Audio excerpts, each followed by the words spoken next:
Pagkatapos ng Game 1, merong mga nagsasabi na bias daw yung officiating at pabor daw sa Hinebra. Meron nga mga nagsasabi doon sa mga artikulo na lumabas sa Spin PH na nagkakaroon daw ng crisis sa officiating sa PBA at pabor daw sa Hinebra yung tawagan kontra Meralco Bolts. Meron din mga players ng Meralco na nagreklamo at sinabi dapat daw ay gawing patas para naman magkaroon sila ng tsansa na manalo. Sa ngayon ito titignan natin dahil syempre ano ba naman ang reaksyon ng Hinebra? Ayon dito kay Coach Tim Cone, ang naging susi sa panalo nila ay yung kanilang magandang depensa at yung kanilang balancing atake sa scoring.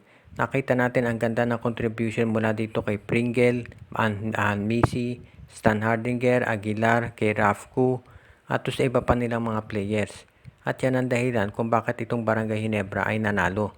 Sinabi ni Coach Tim Cone na ang mga players at mga coaches lahat ay kinakailangan mag-adjust to officiating at hindi dapat pwedeng na lang sisisihin yung ref kapag natalo.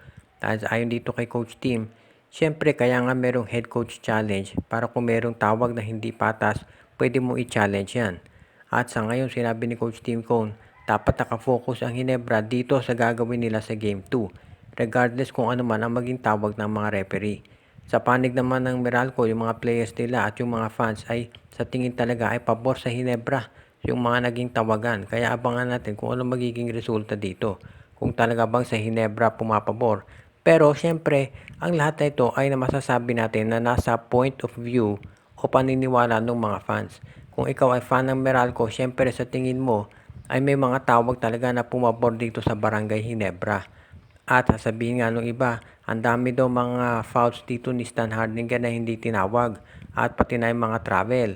Pero ang sabi naman ng mga fans ng Hinebra, nagdadahilan lang itong Meralco dahil hindi nila matanggap na Hinebra talaga ang nanalo.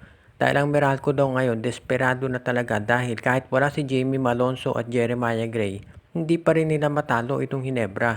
Kung titignan daw yung lineup ng Hinebra, kulang sa mga players pero nagagawan pa rin ng paraan para manalo. Kaya tignan natin kung ano magiging resulta nito. At importante kung magkakaroon ba ito ng epekto dito sa tawagan ng mga referee. Dahil syempre yan ang aabangan natin dito sa Game 2. Partikular na kung sino mas maraming tatawagan ng fouls at sino mas maraming nabibigyan ng free throw.